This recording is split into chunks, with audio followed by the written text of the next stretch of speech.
जय हिंद दोस्तों, उम्मीद है आपको कल का सेशन पसंद आया होगा। आज हम बात करने वाले हैं आपके बूंदी, कोटा और झालावाड़ के कुछ दुर्गों के बारे में। यदि आप चैनल पर नए हो तो चैनल को सब्सक्राइब कर लेना। यहाँ एजुकेशनल वीडियो इसी तरह से उपलब्ध होती रहती हैं।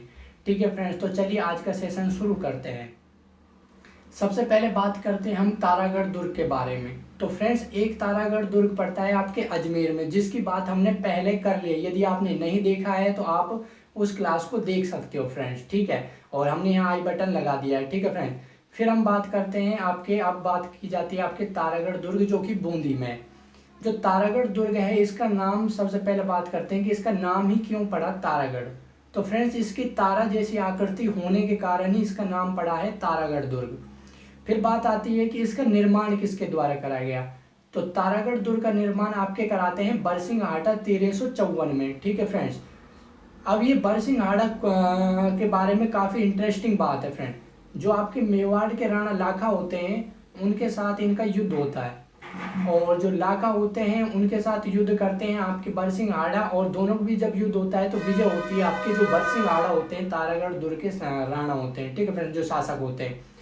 लेकिन जाहिर सी बात है कि एक मेवाड़ रियासत को हराना उनके लिए काफ़ी शर्म की बात थी, क्योंकि काफ़ी बड़ी शक्ति थी उनका, काफ़ी नाम भी था।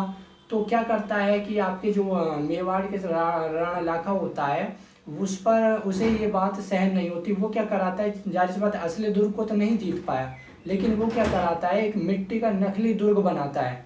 ठीक है, और उस नकली दुर्ग को जीतता है। लेकिन इसकी सूचना पहले आसपास फैला देता है कि वो क्या है, तारागढ़ दुर्ग को जीतने के लिए जा रहे हैं।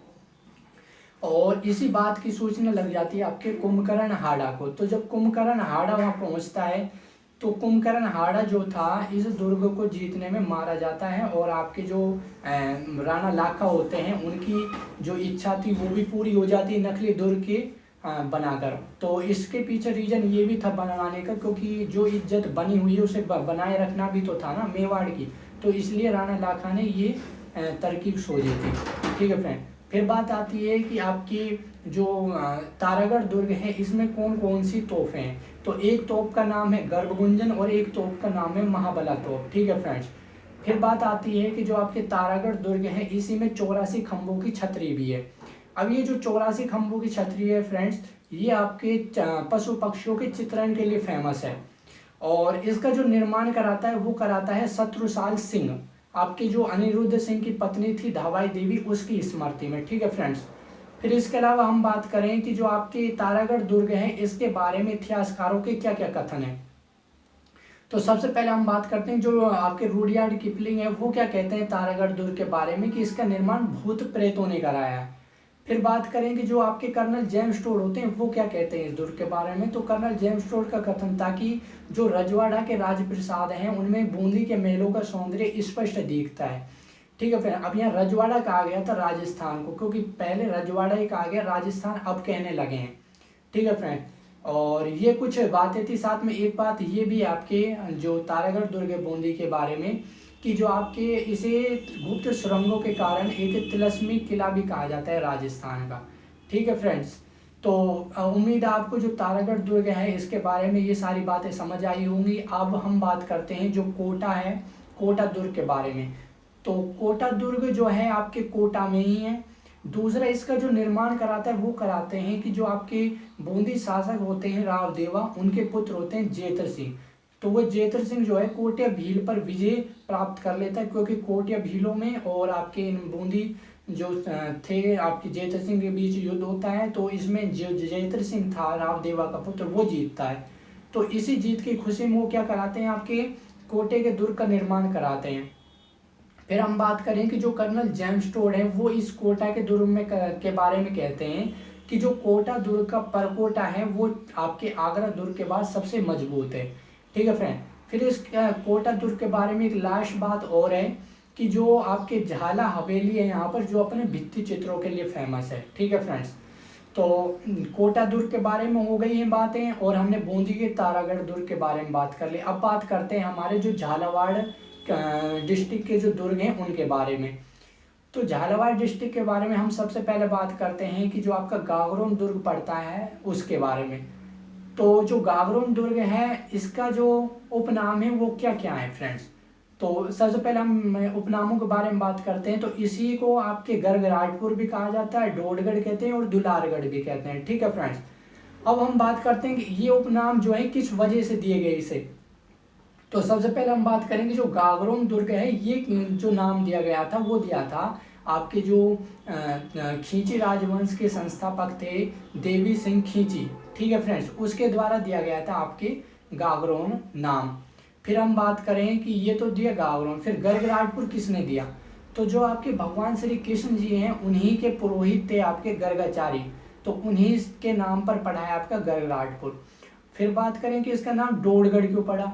तो जो डोडगढ़ पड़ा है फ्रेंड्स वो पड़ा है आपके जो आपके ये होते हैं क्या होता है कि 11वीं सदी में इस पर डोडिया राजपूतों का अधिकार होता है। ठीक है फ्रेंड, तो डोडिया राजपूतों का अधिकार होने के कारण ये मान लिया गया कि इस पर जो है आपकी जो डोडिया थे राजपूत, उन्हीं इसका क्या कराया होगा, निर्माण भी कराया होगा।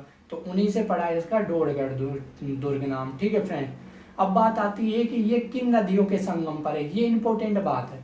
तो जो आपके गागरोन दुर्ग पड़ता है ये पड़ता है आपके काली सिंध और आहू नदी के संगम पर। ठीक है फ्रेंड, फिर बात आती है कि ये तो हो गया नदी के संगम पर। अब ये किस पहाड़ी पर है, तो ये है मुकुंदरा पहाड़ी पर है, सामेल नामक स्थान पर। ठीक है फ्रेंड्स, और अब हम बात करते हैं कि जो गागरोन दुर्ग है इसके अंदर कहने का मतलब है इससे संबंधित कौन कौन से व्यक्ति भी हैं। तो गागरोन जो दुर्ग है आपके संत पीपा का यहाँ पर जन्म होता है और साथ में उनकी छतरी भी बनी हुई है। तो जो आपके संत पीपा हैं इन्हें दर्जी समुदाय का आराध्य देव भी कहा जाता है। ठीक है फ्रेंड, दूसरी बात इनके जो मंदिर हैं एक बाड़मेर में है और एक है जोधपुर में। ठीक है फ्रेंड, और इन्होंने जो ज्ञान प्राप्त किया था वो क्या था, एक टोडा गुफा है टोंक में वहां पर। अच्छा, ये हो गए इनसे संबंधित व्यक्ति। फिर बात आती है कि जो गागरोन दुर्ग आता है इस पर कब किसका अधिकार रहा था। तो गागरोन दुर्ग पर 1303 में अलाउद्दीन खिलजी थे उनका अधिकार होता है। फिर आपके 1532 में बहादुर शाह जो होते हैं उनका अधिकार होता है। इस बहादुर शाह के बारे में मैंने आपको पहले ही बता दिया था जो पिछले सेशन थे, और बस थोड़ा सा ये बता देता हूँ कि बहादुर शाह ने जो चित्तौड़ का दूसरा शाह का होता है वो इसी की वजह से होता है। ठीक है फ्रेंड, तो इसका अधिकार होता है 1332 आपके 1532 में। फिर 1542 में आपके जो शेरशाह सूरी होते हैं उनका अधिकार होता है आपके गागरोन दुर्ग पर, और जो 1562 में होता है आपके अकबर का अधिकार। ठीक है फ्रेंड, फिर हम बात करते हैं कि जो आपके गागरोन दुर्ग आता है इसमें दो शाखे होते हैं, एक होता है 1430 में और एक होता है 1444 में। ठीक है फ्रेंड्स, तो जो ये दोनों ही शाखें इंपॉर्टेंट है। 1423 में होता है वो होता है आपके अचलदास खींची के समय, और ये जो शाखें हैं इन शाखों के बारे में जो जानकारी मिली है वो मिली है जो आपके शिवदास गार्डन है उनके द्वारा रचित एक ग्रंथ है वो है अचलदास खींची वचनिका। ठीक है फ्रेंड, तो उसी के अनुसार इन शाखों की जानकारी मिली है। तो पहला शाखा जो होता है आपके 1423 में वो होता है आपके अचलदास खींची।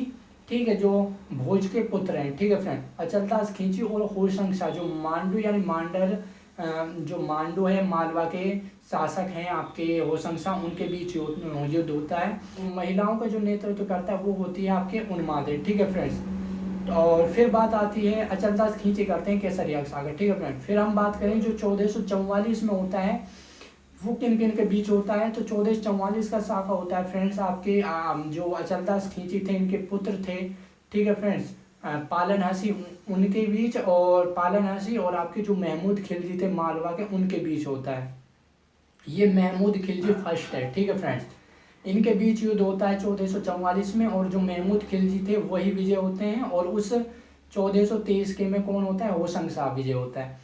अब जो ये 1444 का शाखा होता है महमूद खिलजी ने जो किया था, ये इस विजय होने के बाद इसका नाम क्या कर देता है आपके मुस्तफाबाद कर देता है। ठीक है फ्रेंड्स, इस दुर्ग का नाम।